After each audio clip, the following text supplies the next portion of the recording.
Its orbit takes 10,000 years to complete.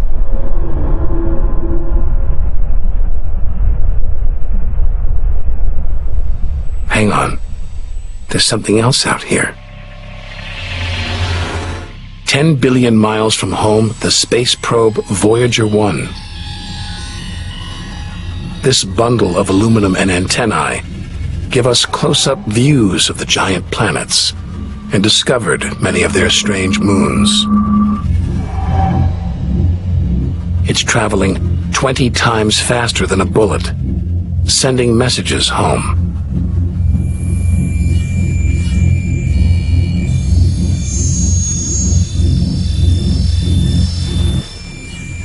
That gold plaque, it's a kind of intergalactic message in a bottle.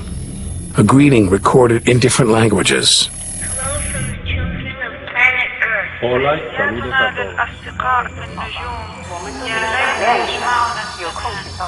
And a map showing how to find our home solar system. The great physicist Stephen Hawking thinks it was a mistake to roll out the welcome mat. After all, if you're in the jungle, is it wise to call out?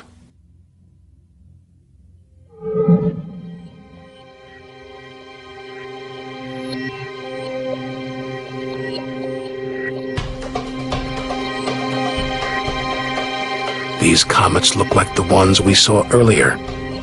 There's a theory that the raw materials for life began out here on a rock like this until something dislodged it, sending it hurtling towards the Earth. And seeing all this ice, maybe comets carried water to Earth too. The water in the oceans, in your body. All from this distant celestial ice machine.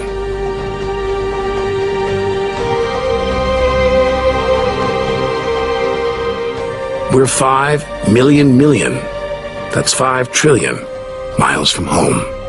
But this is still only a baby step.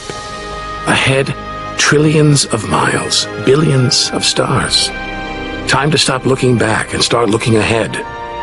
To step out into the big wide universe.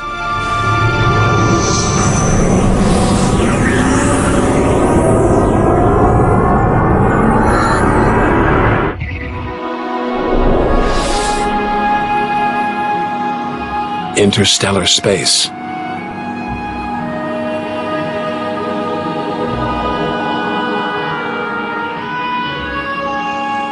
Billions of stars like our own sun, many with planets, many of those with moons.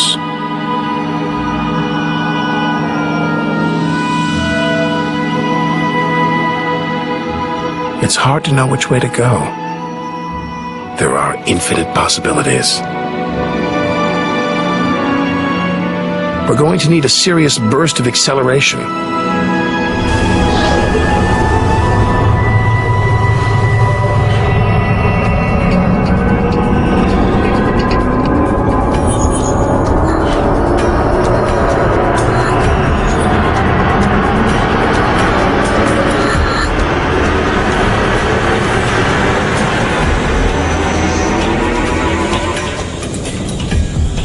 $25 trillion miles from home. A 150,000-year ride in the space shuttle. And we've only just reached the first solar system beyond our own. Alpha Centauri. Not one, but 3 stars. Spinning around each other, locked in a celestial standoff. Each star's gravity attracting the other. Their blazing orbital speed keeping them apart.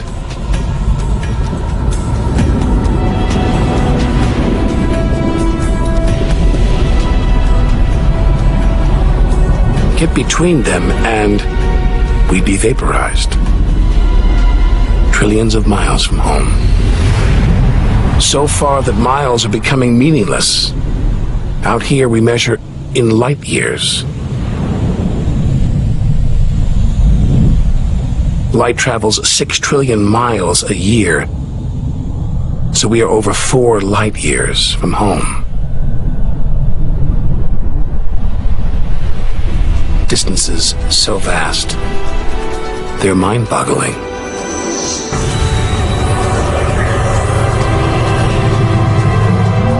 Who knows what strange forces lie ahead, what we'll discover when, if, we reach the edge of the universe.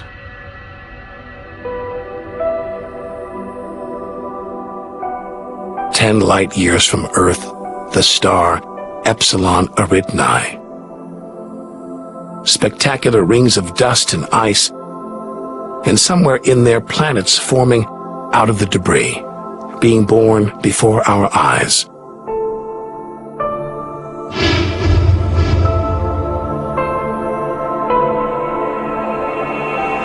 Asteroids and comets everywhere.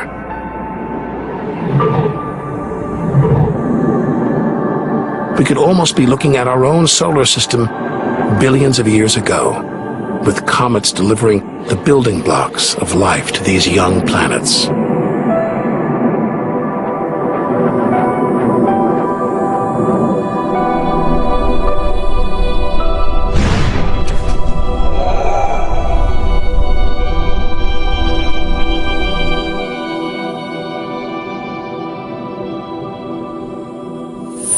At the center of all the action, a star smaller than our sun, still in its infancy.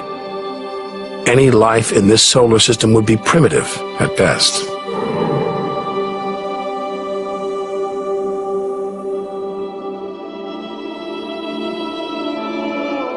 There must be more mature solar systems out here, but finding them is like looking for a needle in a cosmic haystack.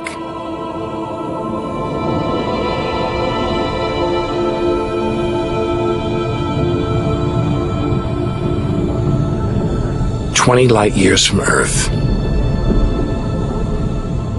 Star Gliese 581.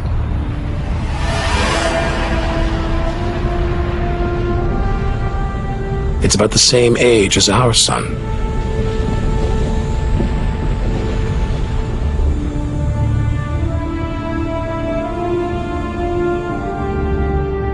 This planet is just the right distance from its sun.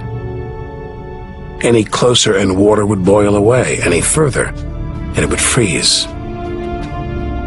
Ideal conditions for life to emerge.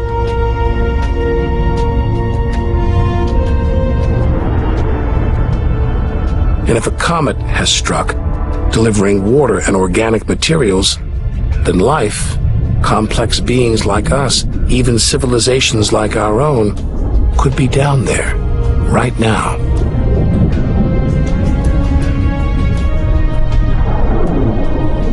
They could be tuning into our TV signals, watching shows from 20 years ago.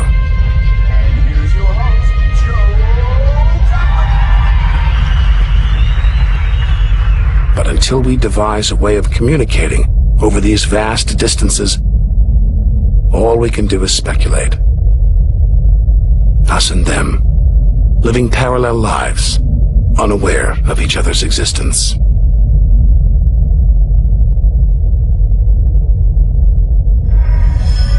Unless life has come and gone.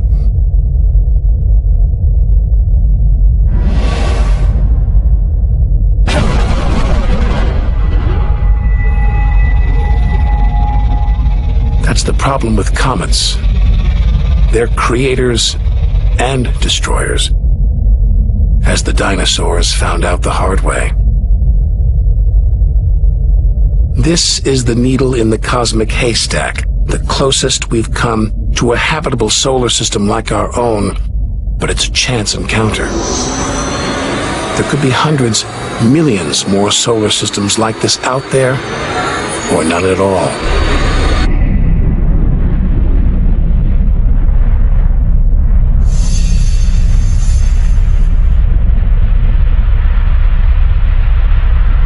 Some of the atmosphere on this planet, Bellerophon, is being boiled away by its nearby star.